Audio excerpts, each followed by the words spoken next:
Hello and welcome to episode 78 of Glitch Report. My name is GnittWitt. Thank you so much for stopping by, saying hi, kicking with me today on the stream of dreams, the show of shows, and everything in between. You can find everything that I do over at my Linktree, linktree.com/GnittWitt, GnittWitt, Twitch, Twitter, YouTube, Instagram, TikTok, Blue Sky, Instagram Threads. I think that just about covers it. Yeah, that should cover it. That better cover it because we have a lot to cover today on this show. What a shit show of news we are going to be diving into at the top of the show. The game industry continues to be a rotten, awful place for workers, and this week is no exception. So we will talk about that in just a moment. But I just want to say thank you so much for joining me on the show today. I'm excited to be doing this, and I hope you enjoy it because I woke up and I just saw just a fountain of awful news, and I wasn't excited. I'll be honest, I wasn't excited about doing the show. But to be honest, I've been doing the show for a while now. I kind of can't stop. Obviously, like if it would push him to shove for any reason, I would stop, but I'm not going to stop anytime soon because I enjoy doing it even when we talk about awful things. So I just want to get that out of the way and say I'm happy to be here. I'm not happy to talk about what we're going to be talking about, at least to kick things off at the top of the show. So just please understand that one can get numb to these types of news stories for sure. Even if, they're here, they being me, I'm here to present the news in an intriguing and interesting and, dynamic fashion, an exciting show for you to enjoy, even if the news is not so great. So let's get into it. At the top of the show, which is not first of all, this is not what I planned on starting the show talking about, but here we are. Microsoft is cutting 1,900 let's take that from the top. Microsoft is cutting 1,900 jobs across Xbox, Bethesda, and Activision Blizzard. You would think after spending $69.9 billion, they'd be able to afford to continue to hire the staff that they got in the Activision acquisition. But here we are. Phil Spencer tells staff he's made a painful decision, but not painful enough to, take a cut of his own paycheck or, take some of his cronies, his yes men and other staff members that work in the upper management of Xbox. God, no, they don't take a pay cut. They can't afford to, miss out on sending their kids to private school. Redoing the bathroom for the fourth time in a year. They can't afford to not own a yacht. They can't afford, gold-plated Bugattis or whatever the fuck they drive. So excuse me if I, kind of kick things off and being on the offensive here.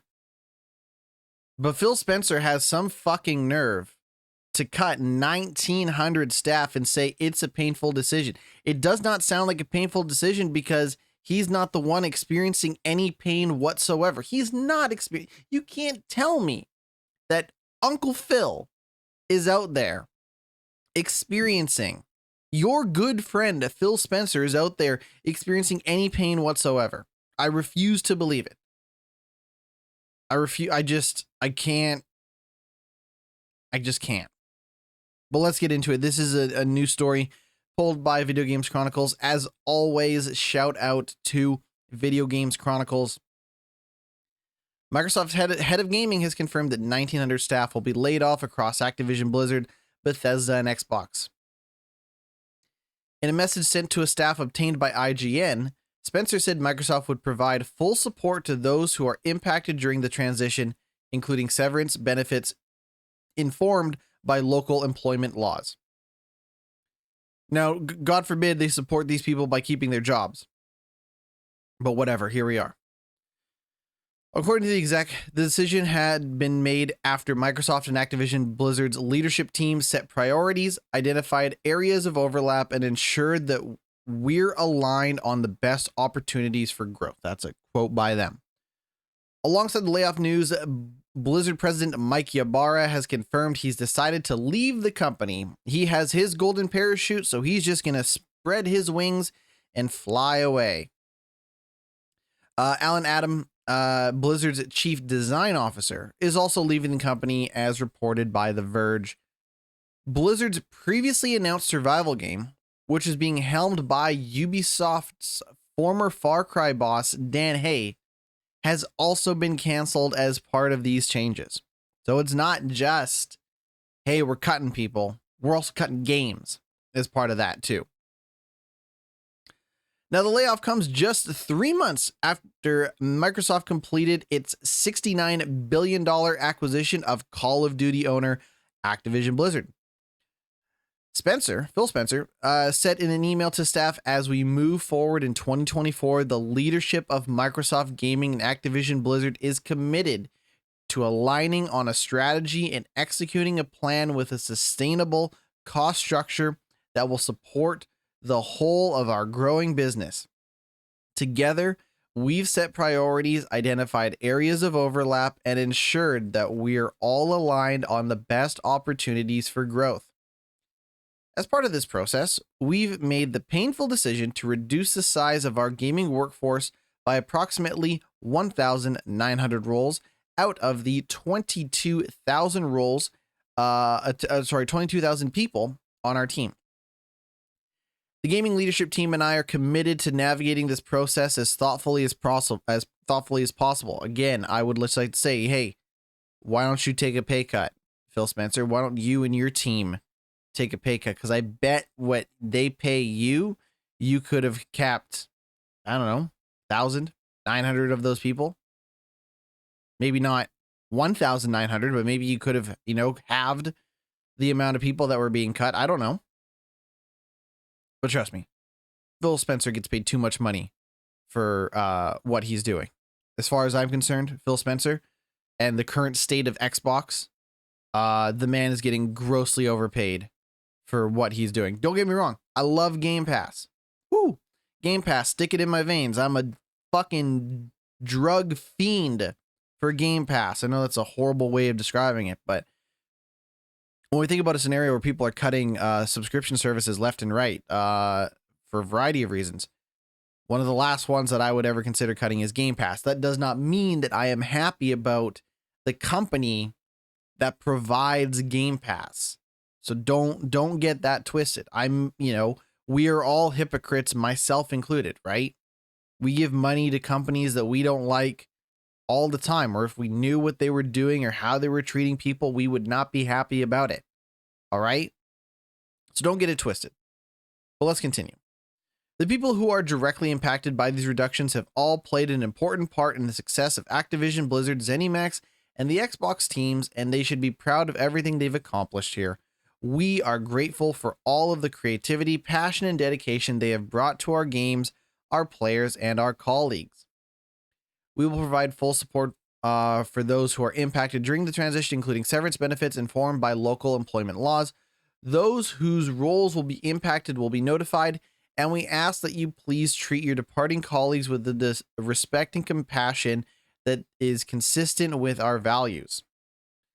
Looking ahead, we'll continue to invest in areas that will grow our business and support our strategy of bringing more games to more players around the world.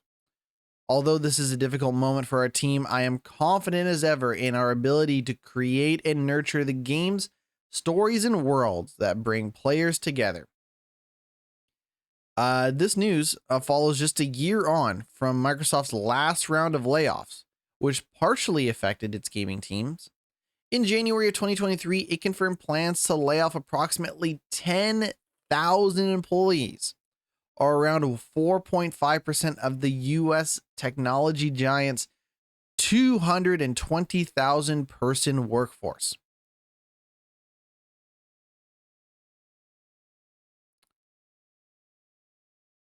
Like I said, Blizzard affected, ZeniMax and Bethesda affected, Microsoft affected. It's a big cut. And of course, we also, the Blizzard president leaving. The Blizzard. Did I say Blizzard president? Blizzard's president leaving. They also canceled that survival game, which I'm going to be honest with you. This is my hot take.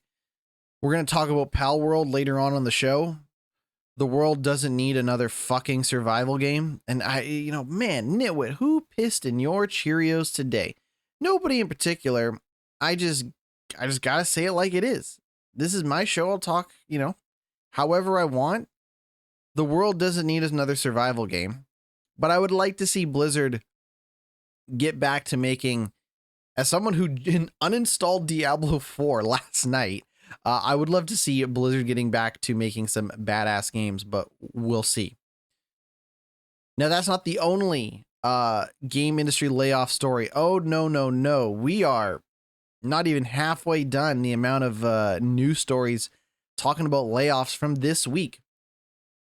Riot Games, the people that make League of Legends, have confirmed to be laying off 530 people. Now, they get way ahead of it.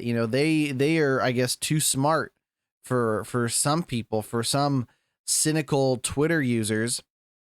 They say this isn't to appease shareholders, it's necessary.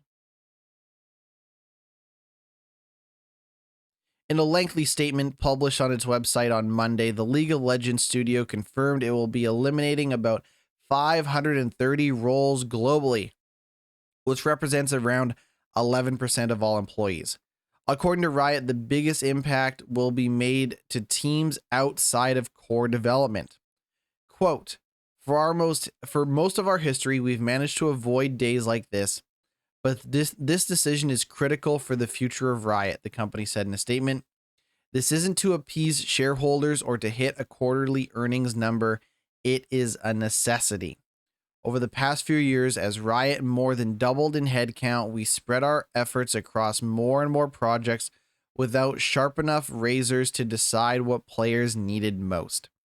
The adjustments we've been making to focus on the areas that have the greatest impact on your experience, the adjustments we're making aim to focus on the areas that have the greatest impact on your experience while reducing investment on things that don't. As part of these changes, Riot said it will focus on internal development and supporting League of Legends, Valorant, Teamfight Tactics, and Wild Rift. Legends of Runeterra, the collectible card game released in 2020, will see its team and scope downsize due to, quote, financial challenges since launch. Basically, nobody gave a fuck about a collectible card game set in the League of Legends universe. League of Legends, if you don't know, one of the biggest video games out there. Like, it's fucking massive. You don't need to have played it to know that it is huge. Valorant, also up there as one of the biggest video games on the planet. Teamfight Tactics, I don't know. Wild Rift, I know, is the mobile spin-off of League of Legends. Legends of Runeterra, again, I would just argue, no offense to the team making it, but just like with survival games, the world doesn't need another card game. Though I also respect all those affected by the failed launch of the game and the cuts that follow. Quote, despite critical achievements and the role it's played in helping build out the world of Runeterra, LOR has faced financial challenges since launch, costing significantly more to develop and support than it generates. Riot will also be ending its third-party publishing label, quote, Riot Forge, after the upcoming release of Bandle Tale, a League of Legends story. Forge was an experiment to see what would happen when Rioters partnered with their favorite indie devs and let them loose on Runeterra with their unique viewpoint, styles, and expertise. We're proud of what we've done together to bring these stories to life, but it's time to focus our efforts on the ambitious projects underway internally at Riot. Hopefully not too ambitious, because then they won't make any money when they launch.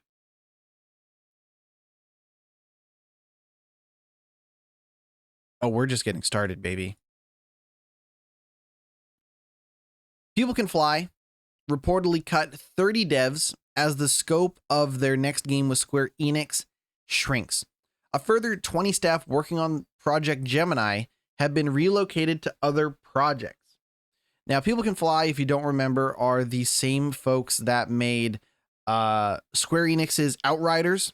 They also made Painkiller, Bulletstorm, and Gears of War Judgment. And I'm going to tell you right now, Painkiller, those games are badass. I love me some Painkiller. And I think Bulletstorm is pretty good too. It's super dumb. Bulletstorm might be one of the dumbest I'm gonna say dumbest video games. Bulletstorm might be one of the dumbest first-person shooters I have ever played, and the world is better for Bulletstorm. So we'll just say that. Outriders, Outriders is okay. Gears of War Judgment, that's all I'm gonna say. Don't do that. Don't talk about Gears of War Judgment. In an internal email shared with Kotaku, People Can Fly development director Adam Alker said cuts were being made due to budget limitations and the shrinking scope of the project. A further 20 people working on the game, which is codenamed Project Gemini, have also been relocated to other projects at the Polish studio, it's claimed. A source told Kotaku that the length of Gemini's campaign will be shorter than previously planned and its enemy roster will be released too, which leads me to believe that Project Gemini is some sort of shooter. Perhaps a first-person shooter? Who knows? That'd be very on brand for the good folks at People Can Fly. Quote, "We understand that this decision impacts each of you and we want to express our gratitude for your hard work, dedication, and contributions thus far," Alker said in his email to affected staff.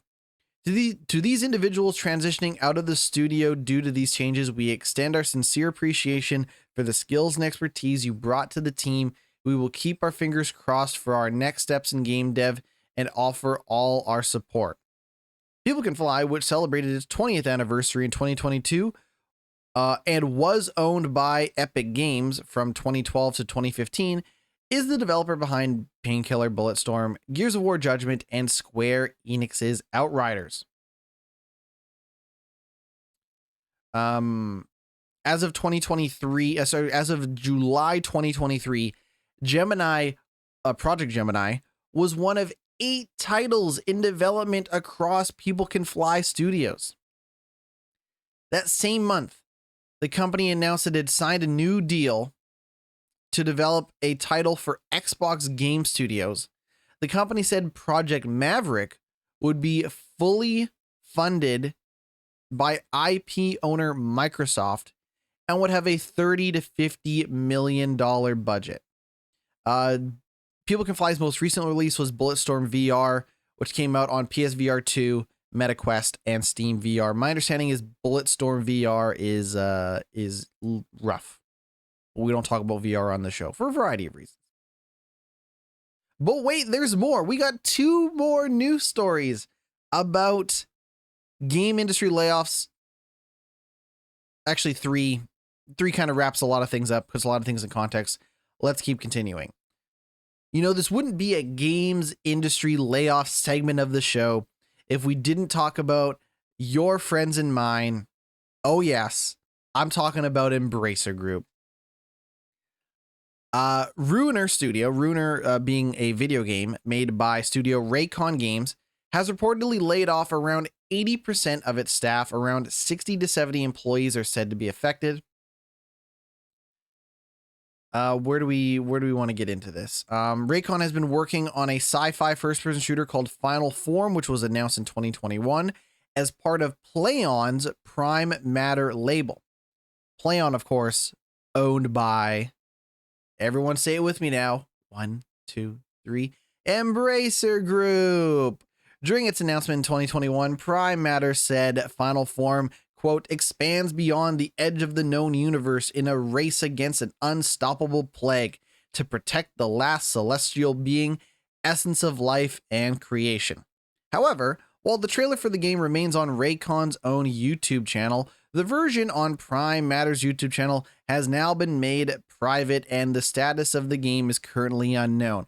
I know the status of the game. It ain't coming out because you can't make a game that was scoped to have 100% of its staff gutted now to 20%. Like, if you start a game and you're like, all right, I got all these people, we're going to make a game. And then whoops, years down the road, the game's not out yet and you cut the staff by 80%, that game ain't coming out. That's my hot take, is that Final Form is not going to see the light of day. I seriously doubt it. The layoffs at Raycon are the latest in a long list of job terminations across the video game industry. A list that significantly grew in 2023 and shows no signs of stopping in 2024. We're going to get to the numbers in just a moment, but yeah, keep that in mind. And then finally, within the core Embracer Group, Embracer Group's Black Forest Games is reportedly cutting 50% of its staff. Black Forest Games are the people that were working on the Destroy All Humans remake. I think they got up to 2.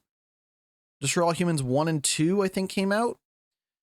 And that studio was also currently working on a Teenage Mutant Ninja Turtles game. Let's see here. According to a Kotaku source, the cuts were announced on January 24th.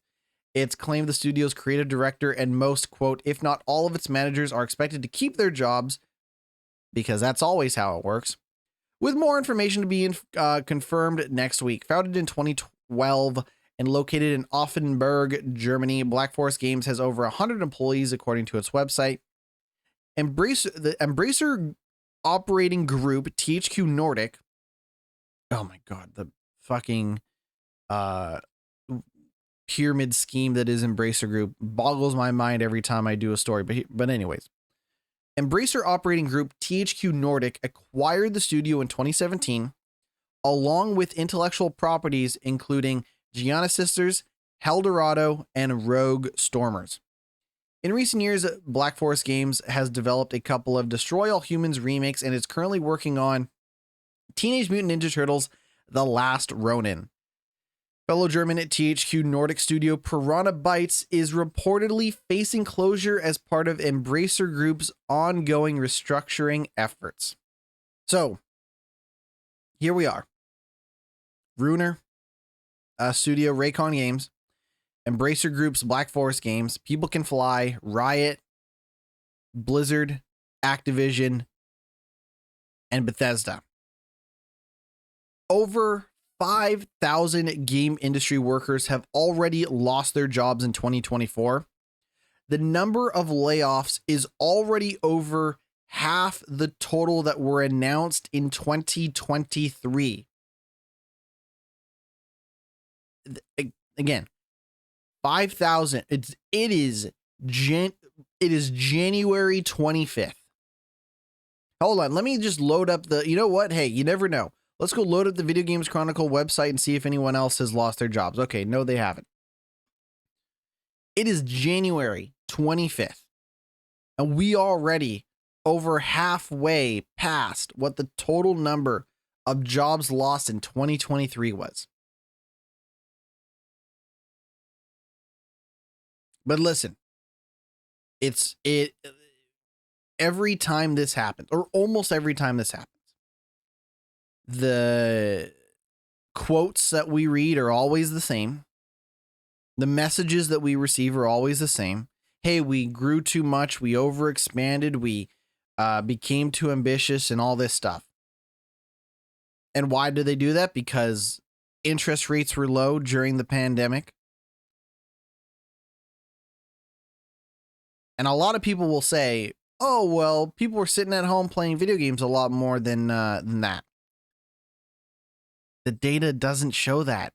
The data shows that people are playing a lot of video games, almost as much as they were during the pandemic. Spending habits, all that stuff is the same. Sure, people might be cutting subscription services a little bit, but you know what? Subscription services became more of a burden than a benefit. Buying a new video game, going to the store and buying Like a Dragon Infinite Wealth is not, it shouldn't be a burden the way the ever-growing number of subscriptions are. Obviously, if you went to the game store and you were like, well, I don't know, what do I get? Do I get Tekken? Do I get, Like a Dragon Infinite Wealth? Do I get fucking Hogwarts Legacy? What the fuck do I buy? Yes, you could argue there are a lot of video games that are out right now, and the value of each individual title is harder and harder to understand because there's so much competition for your time in the game. I'm not even talking like comparing playing video games to watching Netflix. I'm not even talking about that. I'm just talking about like, what the fuck do I play? Right? There's like a zillion games on sale right now on PlayStation Plus.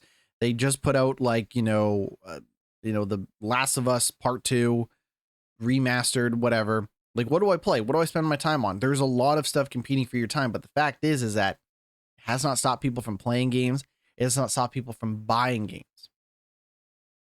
All right, we're gonna take a quick break, and when we come back, we're gonna do we're gonna look to the horizons in more ways than one.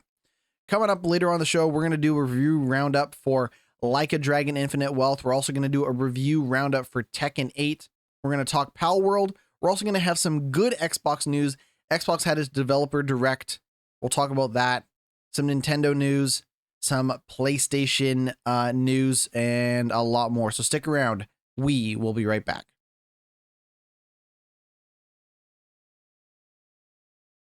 Welcome back to the podcast. I'm going to shift in my seat a little bit. I said shift, not shit.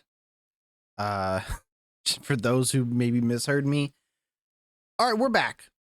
And I'm going to open up these links on my computer here. And let's take a look. Where do we want to start? I guess it doesn't really matter where we start. Oh, you know what? I opened up the wrong link. Hold on. This is what I want. This is what I actually want. All right, here we go. So, two big games out. Tekken 8 out today. That's Thursday, January 25th. Like a Dragon Infinite Wealth out to wait. Let me double check. I'm gonna go to Steam, the website that I often use to buy video games. Let's go to Steam and just confirm, because I haven't actually been paying too close attention to the release date for these games. Okay, never mind. I've been misled. Like a Dragon Infinite Wealth is out now. Tekken is out now as well. That's great. That's all I needed to know. Tekken is out now. Infinite, or it might as well be. So here we go. So what I have here is I went to opencritic.com, my place to go to get a general consensus on how reviews are doing for games. What I got here is Like a Dragon Infinite Wealth's critic reviews. I also have Tekken 8's critic reviews. I have not taken a look at these since I put the show together. So let's see what we're working with here. So let's start with Like a Dragon Infinite Wealth. Like a Dragon Infinite Wealth has a 90 out of 100 average on opencritic.com with 100% of critics recommending the game. So here's what you need to remember. We'll use Rotten Tomatoes as an example. With Rotten Tomatoes, when you see a movie on Rotten Tomatoes has like an 83%, what that means is 83% of critics gave it a positive review according to their scale, which then gets averaged out by, the metrics and math that Rotten Tomato use. So if you see The Beekeeper with Jason Statham has an 83 on Rotten Tomatoes, there is every possibility that a lot of those reviews are giving that movie a 4 out of 5, a 7 out of 10, or something like that, right? It's not saying that it's getting perfect review scores. It is saying that these amount of reviews have given it a positive score, which means that you could go see The Beekeeper and walk out of that movie being like, I don't know what critics are talking about. That movie's amazing. The movie's terrible, whatever. That's why I want to stress that the average score for Like a Dragon Infinite Wealth is a 90 out of 100. And it currently has 100% critics recommended, which I guess if you did the math would mean that it would be sitting at about 100% on like a Rotten Tomatoes. Just an example. Let's get into it. Because what I have here is a variety of reviews from a huge amount of sources. PC Gamer giving it an 80 out of 100. saying, like a dragon, Infinite Wealth is stuffed with content and pathos. Infinite Wealth delivers a near excessive amount of urban crime drama adventure. IGN, a 9 out of 10 from IGN, saying, sprawling, enthralling, and packed with dynamic brawling. Like a Dragon Infinite Wealth isn't just the best turn-based Like a Dragon game, it's one of the greatest games in the entire series. Eurogamer, 4 out of 5. Violent stakes once again meet zany shenanigans in Like a Dragon Infinite Wealth, the series' much improved RPG. Games Radar Plus giving it a 4 out of 5, saying Like a Dragon Infinite Wealth is a sublime RPG with a fantastic combat system, absorbing stories, and at times fascinating story. If it wasn't let down by drip-fed narrative and heavy nostalgic leaning. So what I gained from that is, even though, Yakuza kind of made a cut with Yakuza Like a Dragon, saying that, like, going forward, this is the new universe for Like a Dragon. This is the new characters, the new story.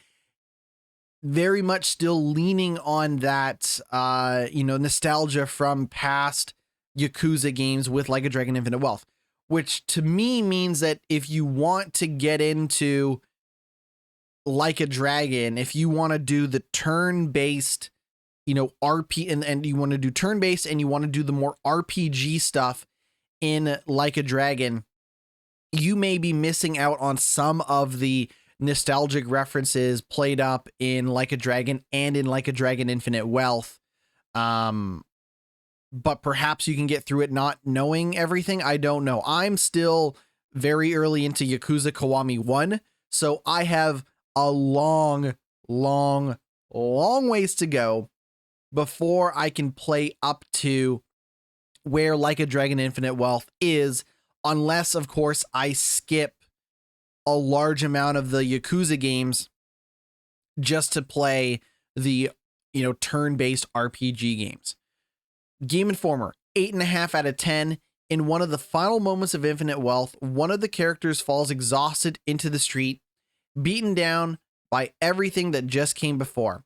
As he does so, he looks so satisfied and happy, even though arguably nothing is going right for him at that moment. In a lot of ways, I felt the exact same by the end of the game. I was tired, and yet I was also ready to see what this crew would get up to next.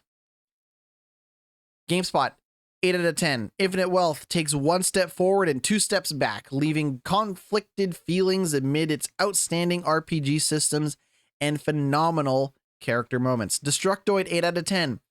Among the wealth of Like a Dragon games we've had over the last year or so, Like a Dragon Infinite Wealth is easily the standout game for me. Now remember, don't get too confused.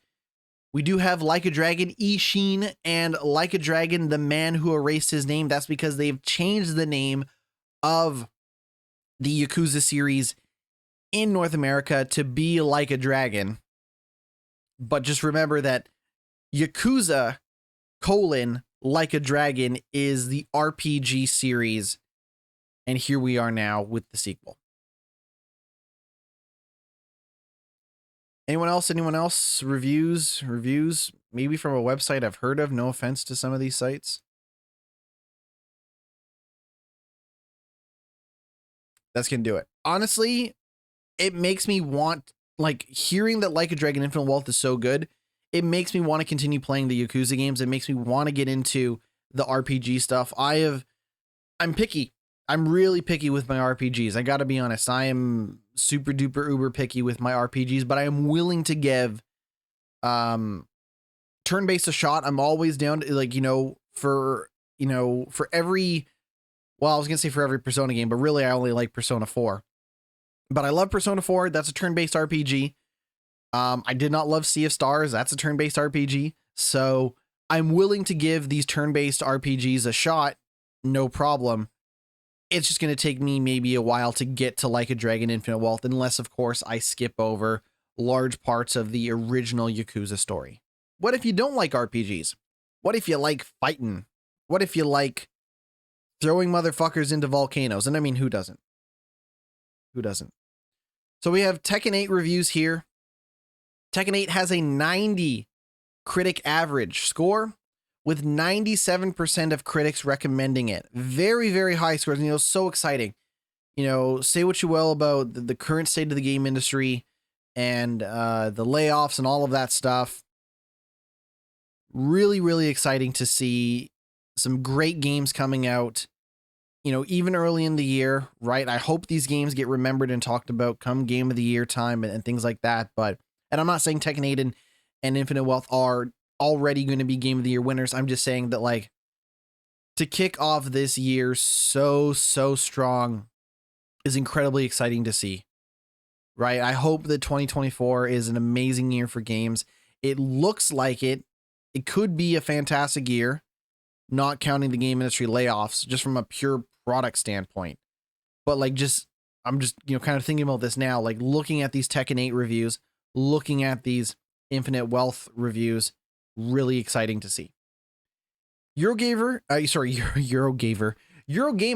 gave Tekken 8 a 5 out of 5, saying Tekken 8 is a marked improvement over Tekken 7 and a perfectly executed balancing act, keeping older players happy while revealing its trademark freedom to newcomers. IGN gave it a 9 out of 10, saying Tekken 8 is an incredible evolution for the series, with tons of single-player content, an excellent suite of training tools, a great online experience, and exciting new mechanics that make Tekken more dynamic than ever.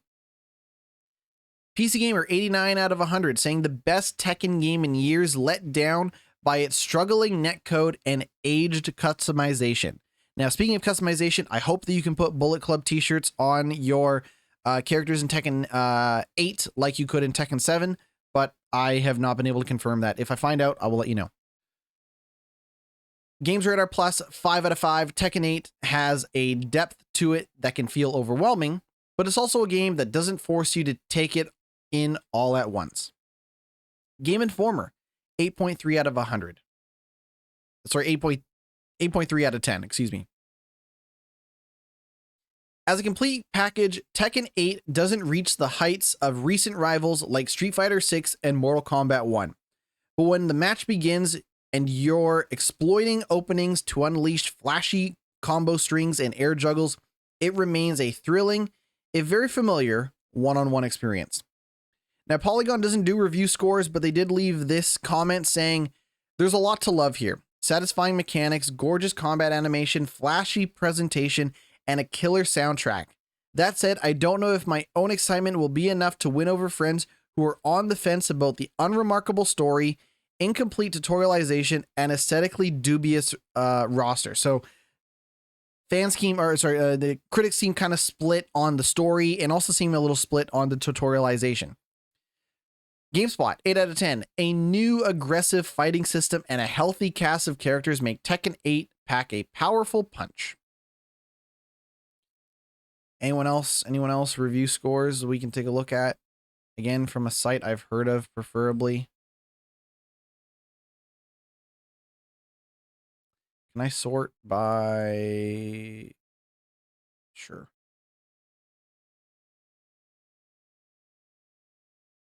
Rock, Paper, Shotgun gave it as this comment: "It's a lot like Tekken 7, but angrier." Just like, it's a great...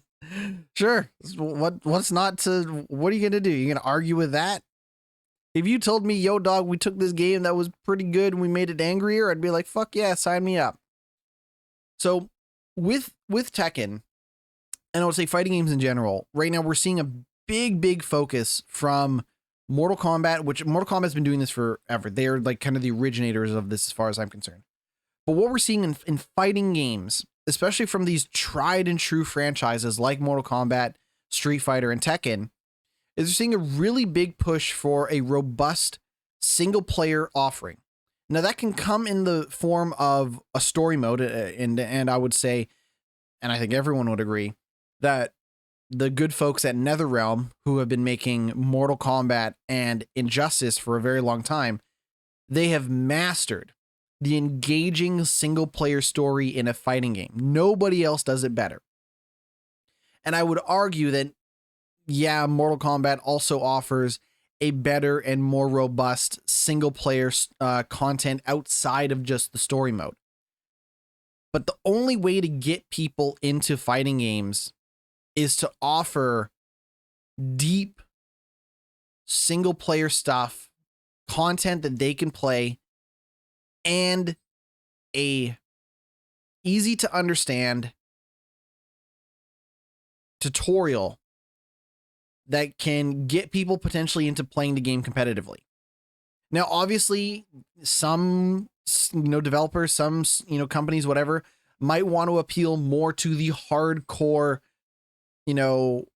players of their fighting games. Some might want to appeal more to casuals. I would argue that Mortal Kombat has done a very good job of appealing to a casual, every now and then, once in a blue moon style fighting game fan, compared to the Street Fighter fans who are out there hustling people for money in their local arcades when they get the chance, or the type of people that have fight sticks or go to tournaments or watch Evo or any of this stuff, right? I'm not saying that that's all, Street Fighter fans, but I'm saying that in the past, it's really felt like, hey, do you just want to have fun playing a fighting game even if you play it by yourself? You should buy a Mortal Kombat game.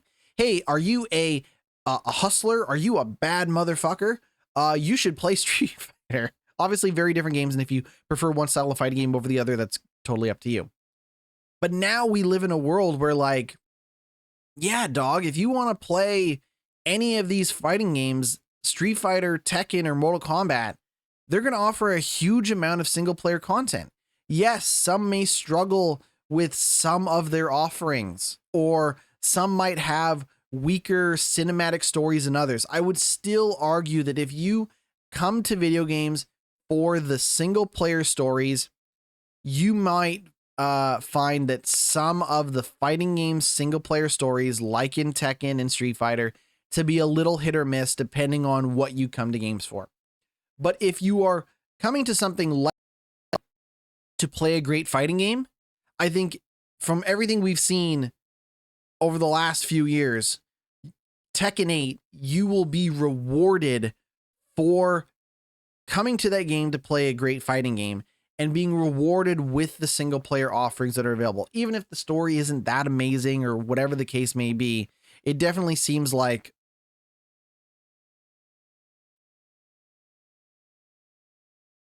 sorry, I'm just moving my camera a little bit.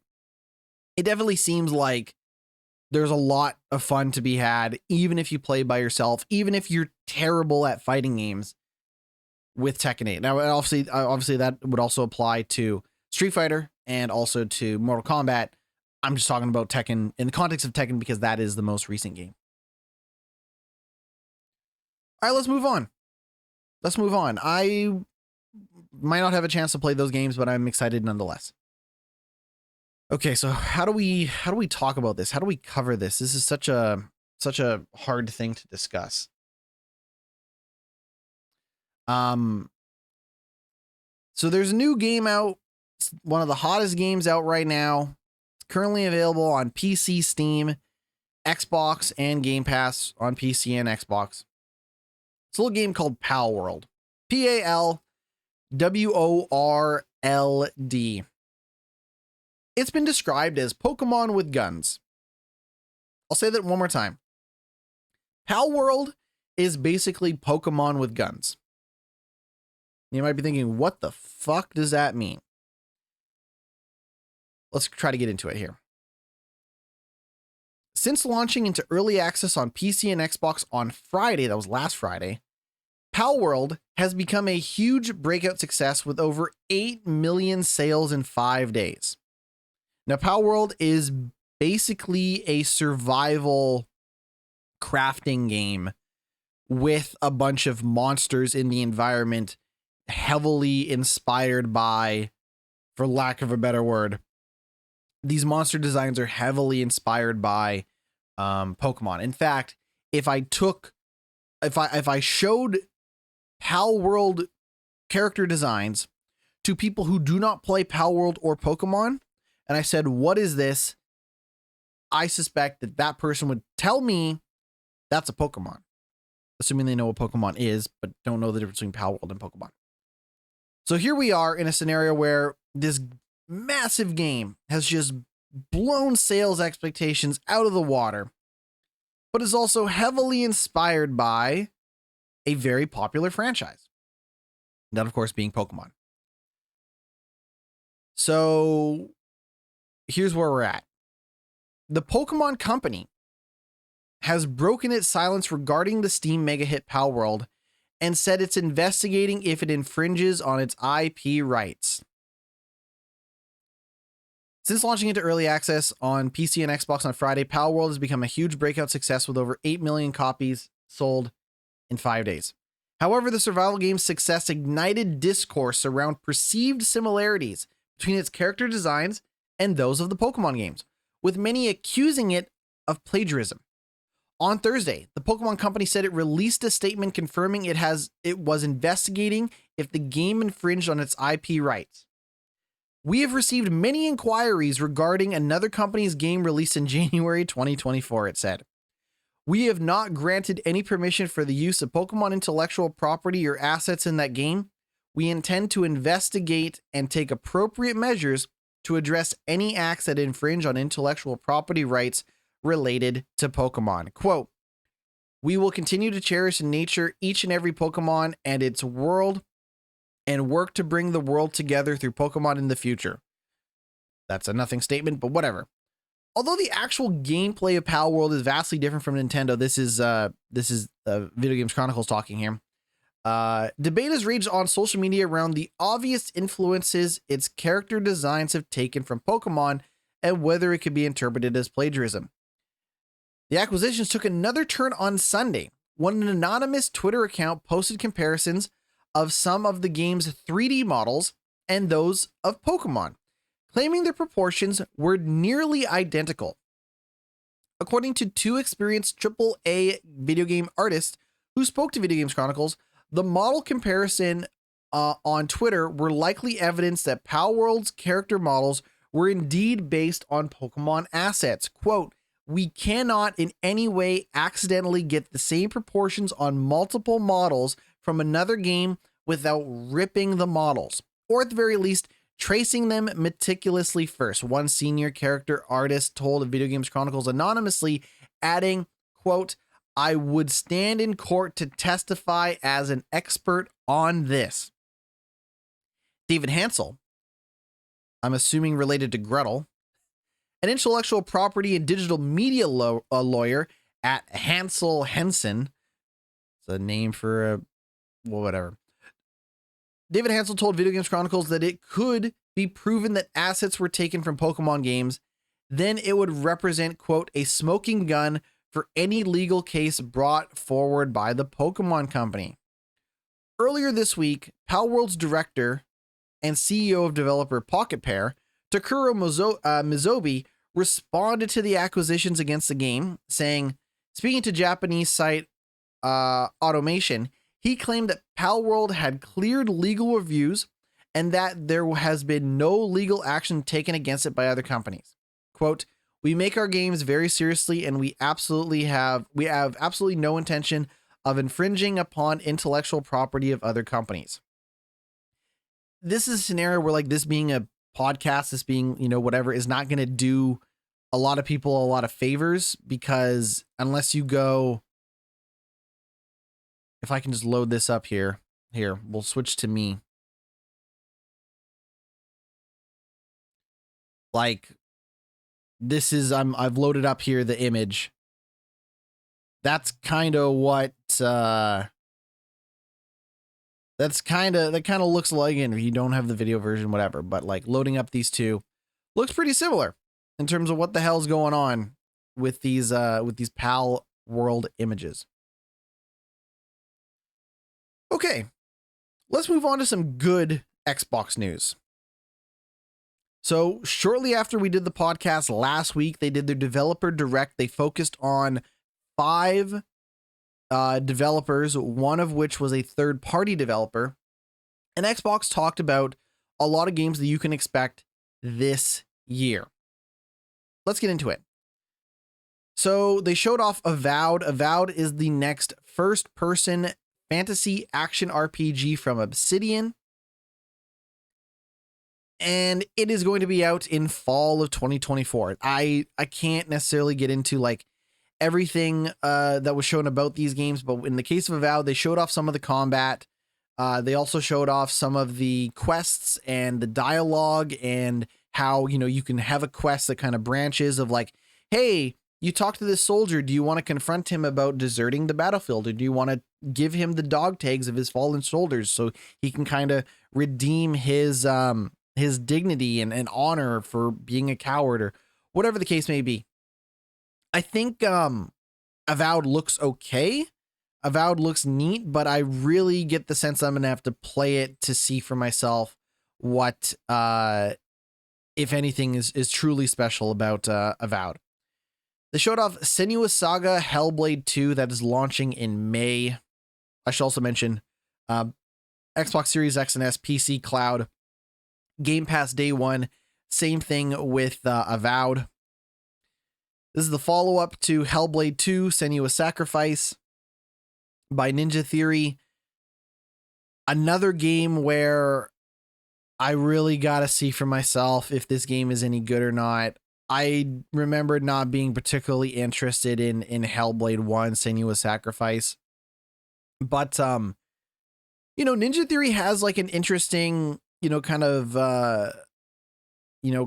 mission statement here.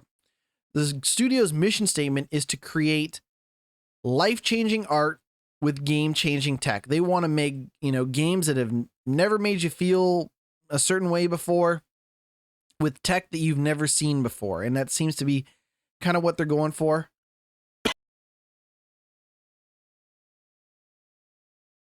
They talk about, continuing to craft a game around a character's, mental health issues, psychosis, the voices that Senua hears in her head. They talk about like how it's a game that's best played with headphones for a variety of reasons. They talk about how the combat is meant to feel like a struggle and tell a story with every combat encounter. And it looks amazing. Like you should go look at Senua's Saga. Like technically that game looks incredible. But in terms of like a game, I'm like, oh man, I can't wait to get my, grubby little hands on and play. Maybe not so much. But that is out May 21st, very, very soon. We'll see how it goes. Now, they also brought Visions of Mana, which is being made by Square Enix. This, of course, is a third-party game. So they talk about how it's coming to Xbox Series X and S and PC. Did not mention it coming to Game Pass, and that might be because it's also coming to PlayStation and stuff like that when it launches summer of 2024. I don't know a damn thing about the Mana series. I don't know nothing about nothing. But it is a really pretty looking action RPG. They talk about like, all the combat and the open world traversal and all that stuff. A really cool looking game. Actually, one of the games that one of the games I was most impressed by. Obviously, they showed Indiana Jones. We'll talk about Indiana Jones in just a moment. But if we're talking, other games that were shown that weren't Indiana Jones, I was like, yeah, you know what? I could see myself getting into the Visions of Mana. That looks all right. For my history buffs out there, and again, you might be able to play Visions of Mana on PlayStation, but because of an Xbox conference, they did not talk about it. For my PC buffs out there, Aura History Untold is launching in fall of 2024. It is from Oxide Games. These people previously made such games as Civilization 5, very much focused on, unique city building, civilization building experience with crafting and dealing with wildlife. And, with it being a turn-based strategy game, the idea that like you don't have to wait for your opponent to take their turn. You can just do your turn simultaneously. It looks really neat. If I was a big strategy guy, I'd be like, sign me the hell up. But that's launching fall 2024, of course, coming to PC and Game Pass. Curious to see how that goes. I'll check it out. And then the main event. Finally, the reveal of Indiana Jones and the Great Circle launching in 2024. That's coming to Xbox Series X and S, joining Game Pass on day one. Now I'm pulling this news from Xbox's website, so if it comes across as a little like, you know, hypey, like it, you know, if they're trying to make you excited or whatever, that's just what they've written here. The official reveal for Indiana Jones and the Great Circle was debuted during Developer Direct with over 13 minutes of gameplay footage and developer insights.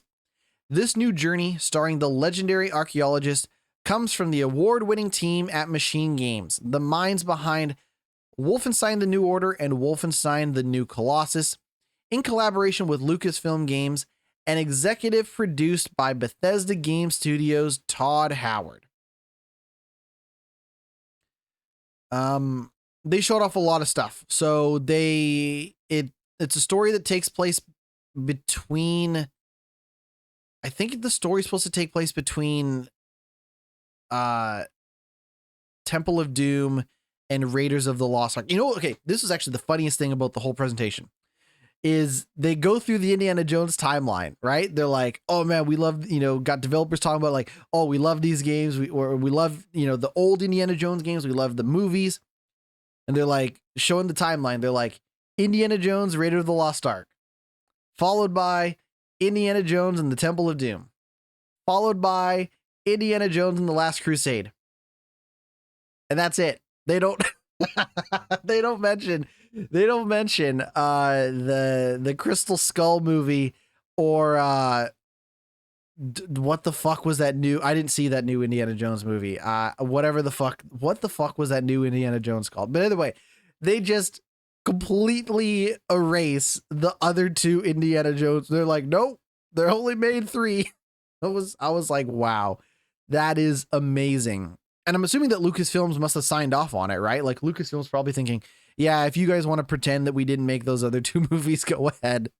But anyways, made by your friends and mine at Machine Games, experts in Nazi murdering simulators. And I'm going to tell you right now, I'm a big fan of murdering Nazis. In video games, I can't get enough of it. I know a lot of people are like, oh, I like shooting zombies or whatever.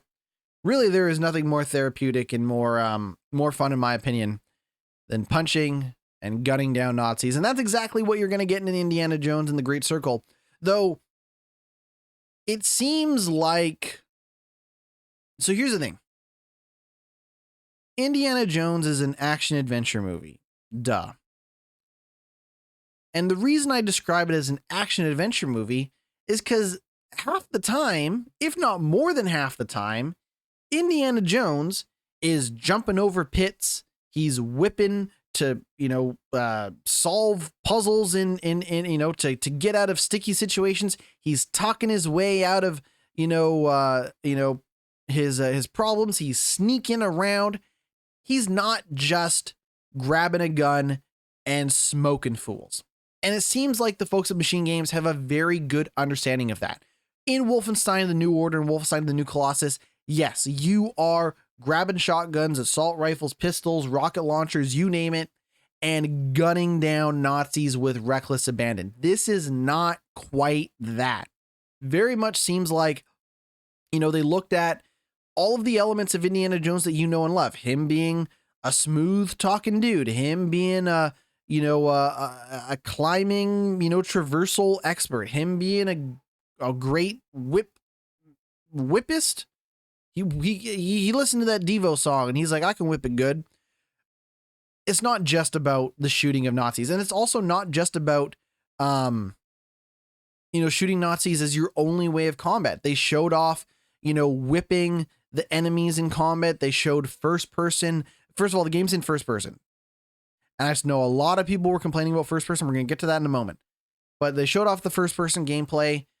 And, you're not just punching. So you're not just shooting the Nazis. You're also punching the Nazis. So, very much a guy who will get his hands dirty, use his whip, punch a guy, choke a guy out, whatever, right? It's not just shooting.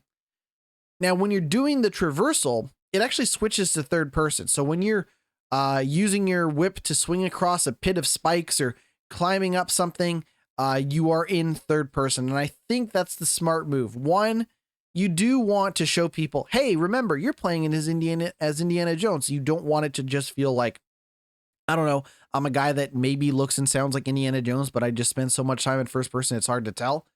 I think it's a really smart move to, one, lean on the strengths of Machine Games being tremendous first person shooter developers, but also the fact that Indiana Jones is not a character best fit for a pure first person shooting action game. They got Harrison Ford's likeness, so you do see his face, but it is voiced by Troy Baker. Troy Baker, if you don't remember, in a lot of different games, plays Joel in The Last of Us. He was in Uncharted, a variety of games. He is doing his best to do a Harrison Ford impression. I think the Harrison Ford impression's all right. Like it kind of sounds like him, which is enough for me. Again, it is Harrison Ford's face, but not his voice. And I think that makes sense. Harrison Ford is an old ass man, and I love Harrison Ford. Harrison Ford's a cool dude. I got nothing against Harrison Ford. But it was one of the problems I had with that Indiana Jones movie. I forget the Dawn of the Circle, the Compass of Dial, or whatever the fuck the movie was called. The problem is that like he's an old man. So him doing a bunch of stunts, him trying to act in his older age, it's just maybe not as exciting as it used to be, right? Like they had their chance to revive Indy with Crystal Skull, and that shit the bed. So I think it really makes sense to be like, hey, we got young Harrison Ford's face, and we got a guy who's pretty good at doing a Harrison Ford impression. Boom. What more can you ask for? That's out in 2024. Not much else to say. There is a lot of footage. If you want to go watch it, check it out on YouTube. I think it looks great. I think that game looks great. Really looking forward to seeing how it shapes up when it comes out. This is really, really quick news. Just going to get through this real quick. Nintendo has confirmed the date for online play shutdown on the Nintendo 3DS and the Wii U. That is happening April 8th, 4 p.m. Pacific Standard Time. We only got a few more news stories, so let's just crank through it. Immortality developer Sam Barlow has announced 2 new horror games, Project C and Project D. Sam Barlow made Immortality. He also made Her Story. Those are 2 of my favorite adventure games of all time. Immortality is fucking incredible. Loved Immortality. That's also coming to PS5 pretty soon if it's not out already. So here's what we know. And to be honest, we don't know a whole lot. Shortly after, heavily redacted product pages for Project C and Project D went live on Steam, Half Mermaid's CEO shared a few more details about the games, which will see him returning to the horror genre in an interview he had with Kinda Funny Games. While Sam Barlow is best known today for directing and writing Her Story, Telling Lies, and Immortality, he previously wrote and designed Silent Hill Origins for the PS2 and Silent Hill Shattered Memories for the Nintendo Wii and PlayStation 2. And people quite like Silent Hill Shattered Memories, if I remember correctly. Silent Hill Origins, I don't quite remember, but maybe it's great. I don't know. The Silent Hill games are kind of a mystery to me. Quote, one of them is in the tradition of Immortality, building on some of that tech, but going in a cool direction, he said of Project C. I think if you look at the Steam tags, you can see that it's horror, sci-fi horror. It's a very cool premise. Quote, it might be like the chunkiest mechanic we've come up with this kind of non-linear space. It's a cool little puzzle box, he added. And then the other project, Project D, that is for my old school fans that played Silent Hill Shattered Memories back in the day. This is a third-person survival horror game, but like take that and then imagine what happens if Immortality Team fuses with a third-person survival horror game. Half Mermaid's new game were announced to coincide with Immortality's PS5 release for today. Okay, so Immortality's already out. Yeah, I think Half Mermaid is one of my favorite game studios working today. I loved Her Story. I loved Immortality. And if they want to make a third-person survival horror game, that's based on a Silent Hill spinoff that people might have liked, cool. I know this is an audio podcast, but I'm giving a thumbs up. More power to them. And if they want to make a sci-fi horror game with a lot of the video stuff that was in Immortality, sign me the fuck up. Everybody, all aboard the hype train. Choo choo. I ain't even checking tickets. Don't worry. Everybody rides the train for free. We're getting on this Half Mermaid train and we're going to go to Hype City. Can't wait for Project C and Project D. Speaking of shit I should have talked about last week, but now I can talk about this week. There's a rumor. Sony is reportedly bringing Until Dawn to PS5 and PC. A new version of the game will likely be announced in about 2 weeks, it's being claimed. This also coincides with, let's pull it up here.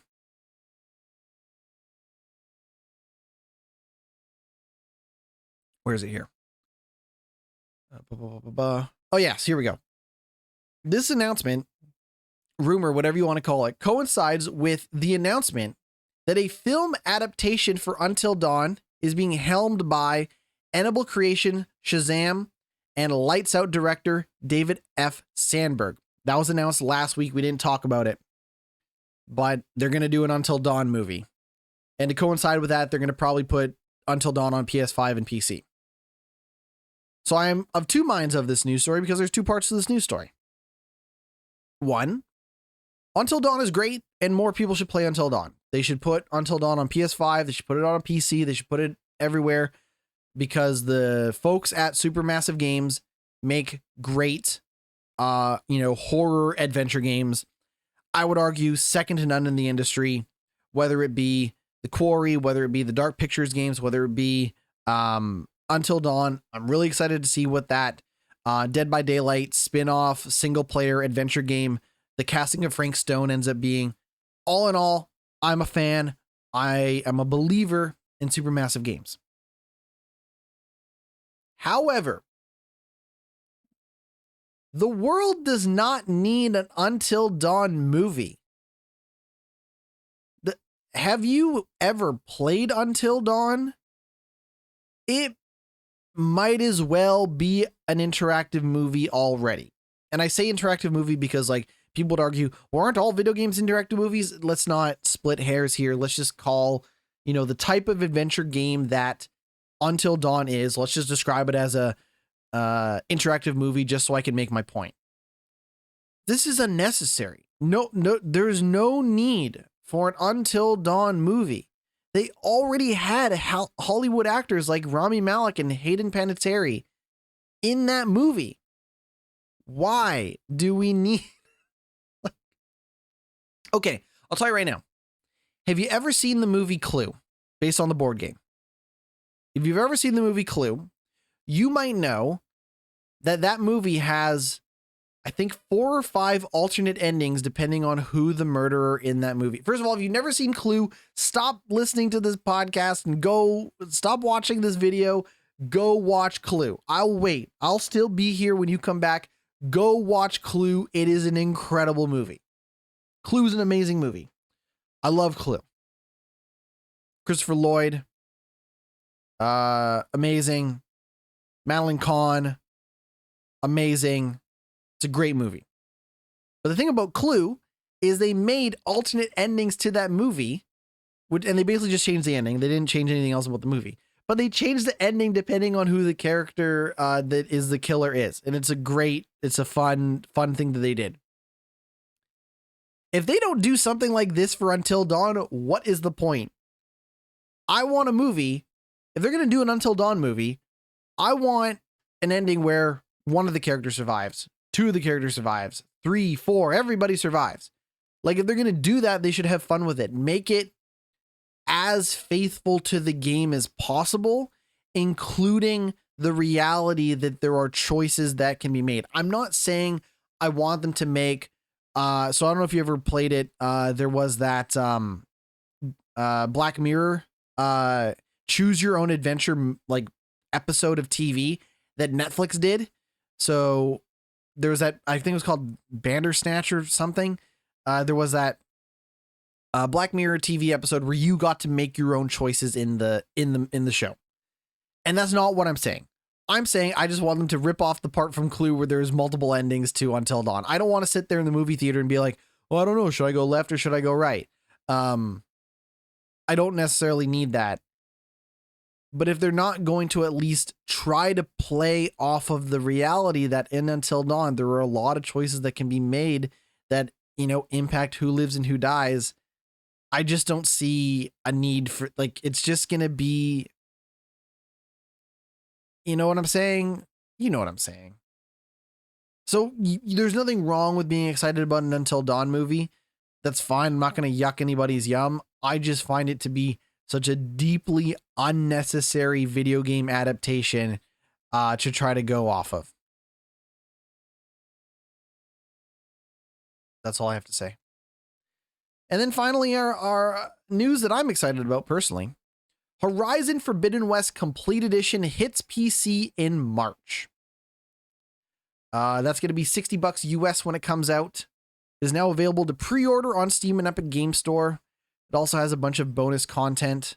It will also include the Burning Shores expansion. I cannot wait to play it. It's being ported by Nix's Softwares in partnership with Guerrilla Games. Couple things to note. They kind of talk about the PC features. Horizon Forbidden West Complete Edition on PC features unlocked frame rates, customizable graphic settings, and a broad range of performance-enhancing technologies, including NVIDIA DLSS 3 upscaling and frame generation. AMD FSR and Intel Xeon are also supported for players with high-end hardware and extra headroom. Image-enhancing NVIDIA DLAA is also available. The game leverages direct storage for quick loading times on PC. Ultra-wide support will also be available. You'll be able to take in the vistas in a panoramic view.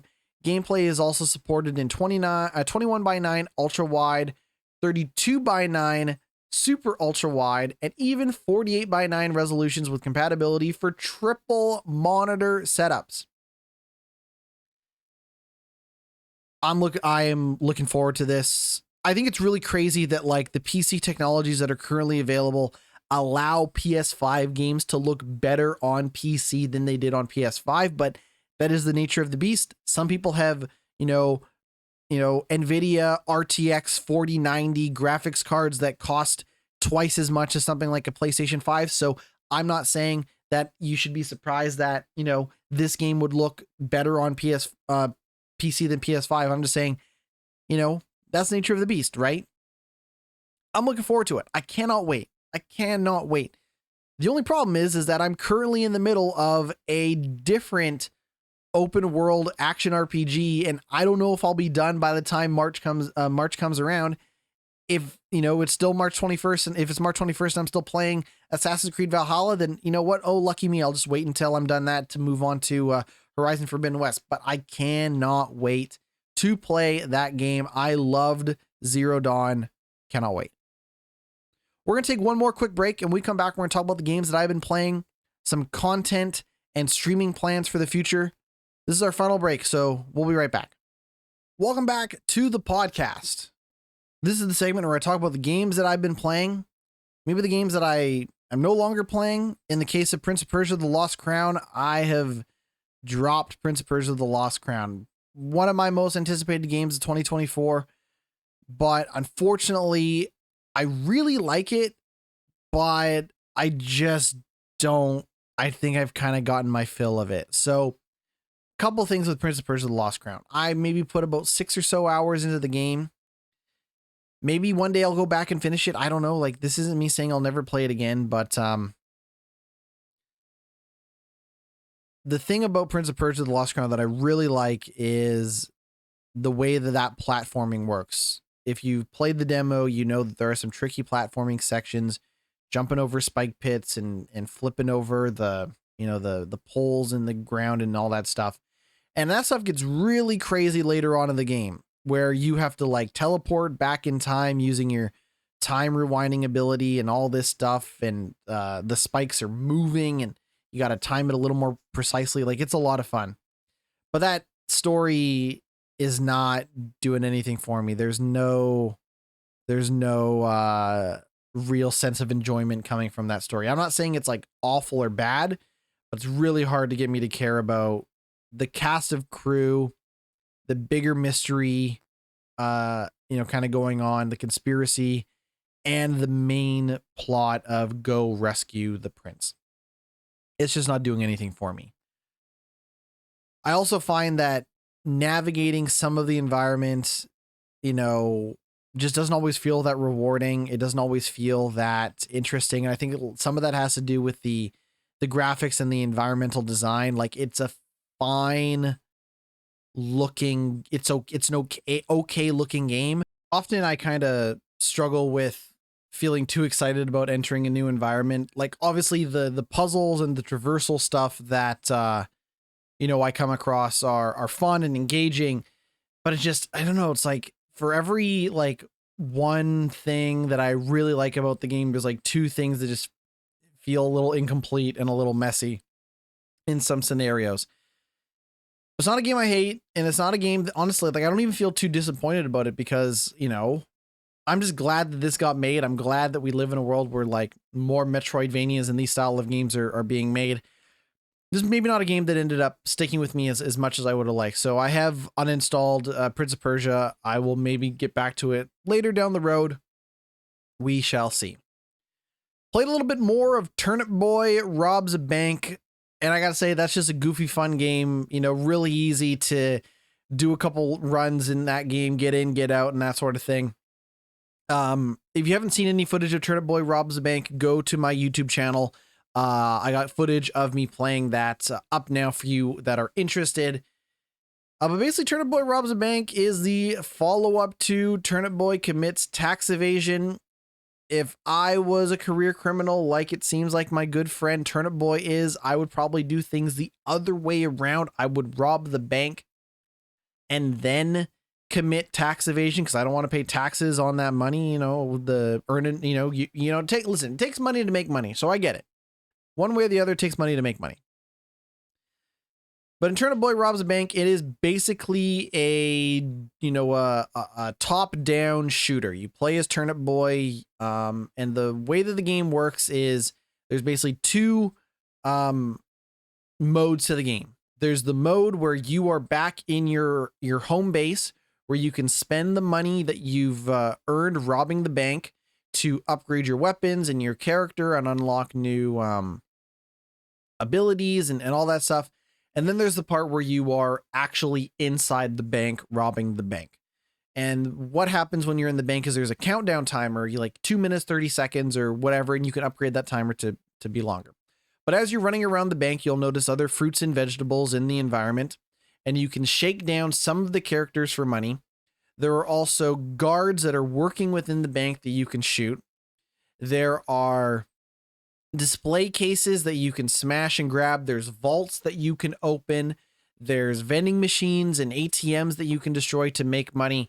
But as you run around the environment, you'll also notice a lot of characters that don't mind taking the time to talk to Turnip Boy and ask Turnip Boy to help them with their problems. I met a lime.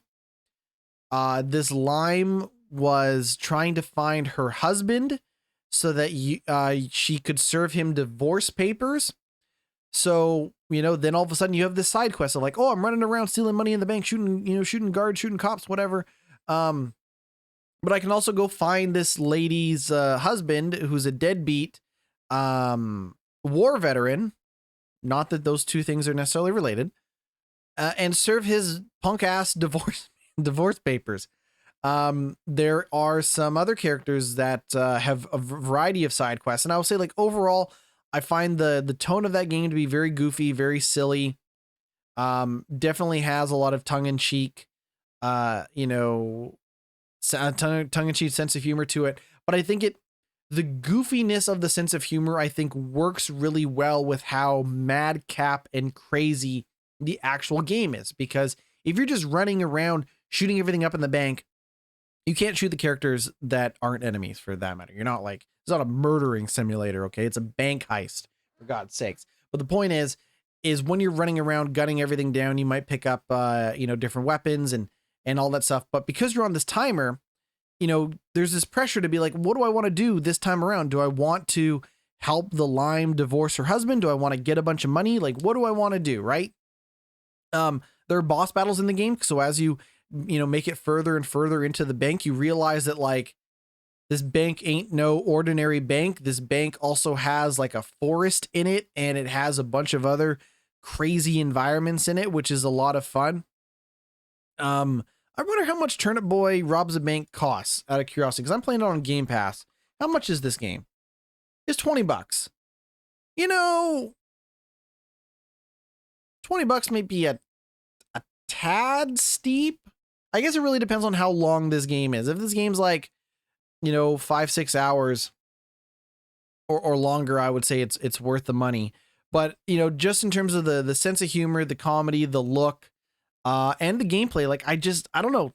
I fuck with Turnip Boy. Turnip Boy's my homie. I do like, I am having quite a bit of fun with it, but because of the run based, right? I might only play the game for like 5-10 minutes, right? Do a couple times where I rob the bank or do a boss battle or find some weapons in the environment or whatever, and then move on to something else. So that makes Turnip Boy really easy to pick up and play. And I'll also mention, though, for those who have not played Turnip Boy, commits tax evasion like myself, there is no need to go and play the first game to understand the story and whatnot of Turnip Boy Robs a Bank. So really impressed by Turnip Boy Robs a Bank. Thumbs up. I'm a fan. Been playing a little bit more Hitman Freelancer mode. One of my 2024 goals in gaming was to complete a successful run in Hitman Freelancer, and this week I got as close as I've come to beating that mode. The way that it works is, if you don't remember, Hitman Freelancer is the rogue-like mode. I should also mention Turnip Boy, before we get too ahead of ourselves. Like I said, it's time based, right? So after the timer runs out, the cops show up, and the cops are basically this never ending stream of enemies trying to kill you. What you need to do in Turnip Boy Robs a Bank, before I get too ahead of myself, in order to complete a level, is you need to run through the bank the way you came, get in your van, and drive away. If you die, you'll lose your money and all of that stuff that you earned during that run. But if you get out of the bank, you can go back to your headquarters, your hideout, upgrade your stuff to prepare to do another run. So that's the loop of Turnip Boy: is rob the bank, do some side quests, explore the environment, talk to some people, steal some money, get out, upgrade your abilities and weapons, go back, do it all over again, but making it further and further with every attempt that you do.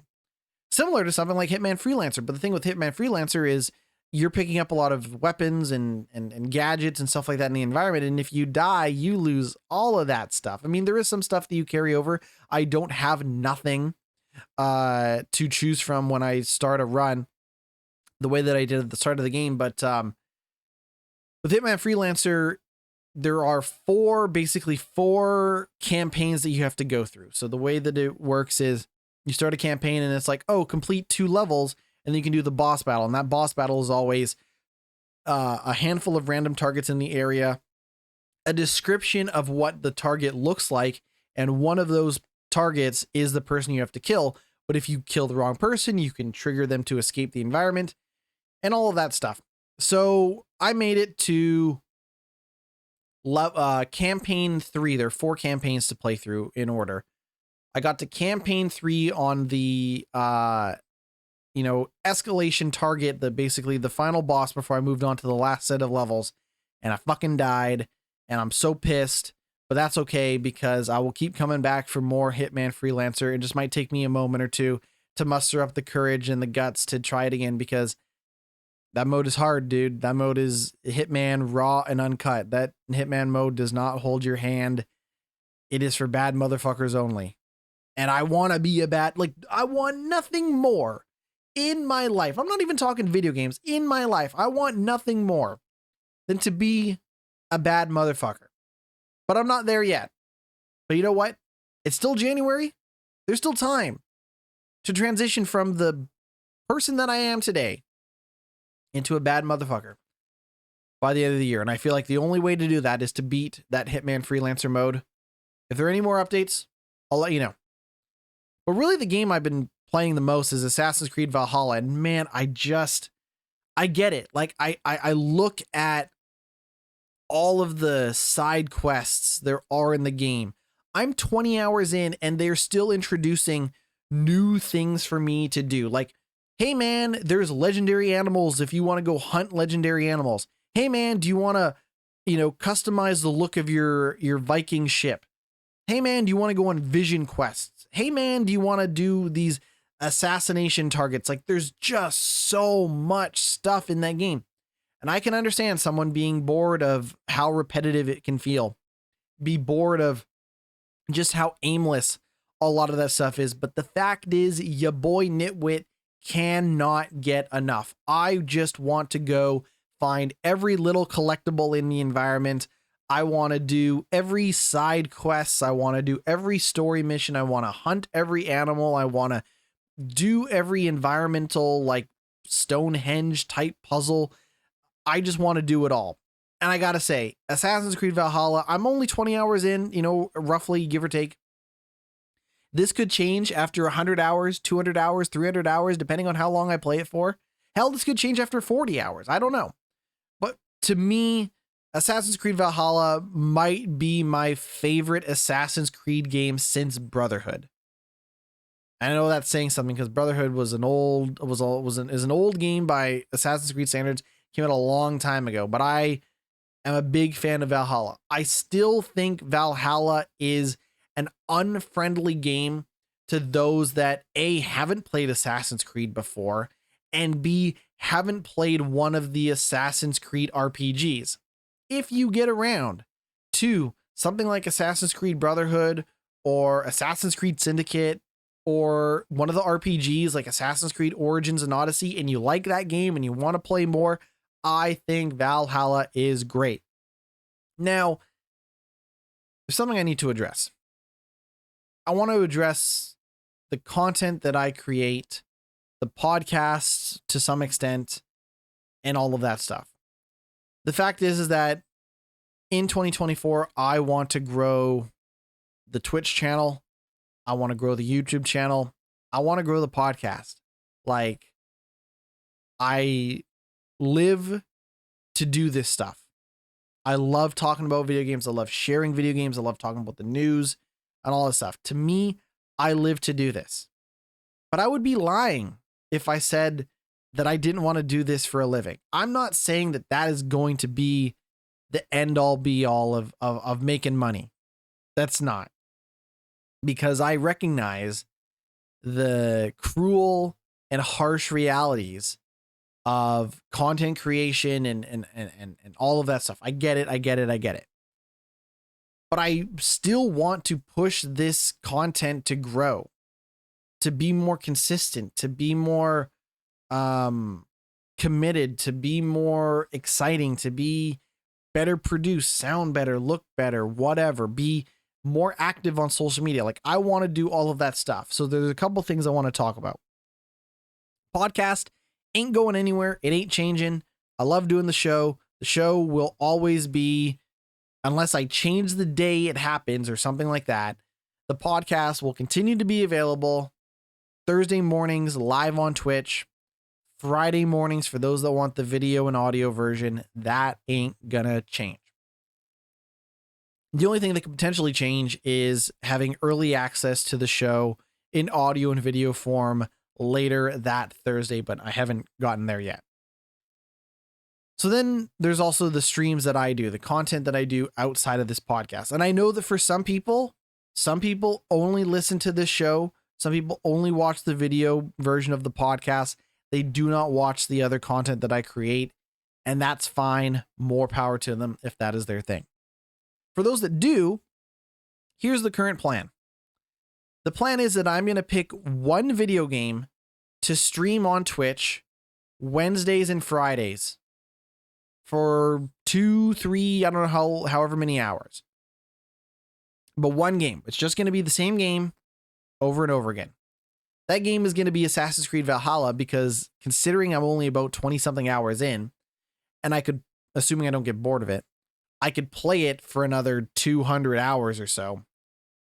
I think that will allow me to create a consistent schedule with my Twitch game streaming and will allow me to potentially move on to another similar game down the road, right? Say I want to stream Horizon Forbidden West Complete Edition or something like that, right? I am in a position to do that because I've been consistently streaming something similar in the form of Assassin's Creed Valhalla. That means that I have canceled my God of War playthrough. It's not happening. The episodes I recorded ain't on YouTube. They ain't coming out. If you want to watch me play through those first little bits of God of War, you can go do so on my Twitch channel because those videos are still there. I won't delete those videos. But I am not going to be recording new episodes of the God of War playthrough on Fridays. Friday and Wednesday, it is only Assassin's Creed Valhalla. So that's it. Just to be consistent. So the way the content currently goes is the content creation starts on Wednesday morning with me playing Assassin's Creed Valhalla. Thursday morning is going to be the Glitch Report podcast, same as it's ever been. Friday morning, I will continue to stream Assassin's Creed Valhalla. Now, you might be thinking, GnittWitt, you can't just play the same game over and over again. What if a new game comes out and you buy it or it comes to Game Pass or whatever? That is a great question. Then I will most likely do a shorter video similar to what I did for Turnip Boy. So just to provide context, like yesterday's stream of God of War Valhalla was Assassin's Creed Valhalla was like 2.5 hours long. Like it was a long stream of me playing that game, talking to people in chat, all that stuff. The Turnip Boy the Turnip Boy robs the bank video is like 25 minutes long. Like it's a lot shorter. So if a game comes out and I want to cover it, I want to talk about it, and I want to record video footage of it, that will be in the form of a shorter form video that will go up on my YouTube channel. So the podcast will still go up on YouTube. The Twitch streams will eventually make their way, like I'm going to put up the Assassin's Creed Valhalla stream from yesterday on YouTube and as soon as I'm done the show. And if I do a shorter form video of a newer game, that will be recorded offline. I won't do it live and be uploaded to YouTube. I will talk about it on the podcast. If I know I'm doing one a week ahead, ahead of time, I'll talk about it. But that is going to be the current plan going forward. Something that's a little more sustainable, a little more focused, because I want to grow this channel. I want more people to check out the show. And I'll even share why. The people that listen give me lovely feedback. I am constantly asking friends and family, hey, what'd you think of the show? Did you listen to the show? What'd you think of it? Did you like it? Hey, I just uploaded this video to Instagram or whatever. Did you get a chance to check it out? Did you like it? What'd you think? All that. I ask friends and family all the time. And a lot of times, sometimes, they will say, you know what, man, you do pretty good work. Like you honestly, you do decent work. You don't get the views that you should be getting. You don't get the attention you should be getting. But the fact is that you genuinely do good work. And now that's coming from friends and family. So let's take what the friends and family say with a grain of salt.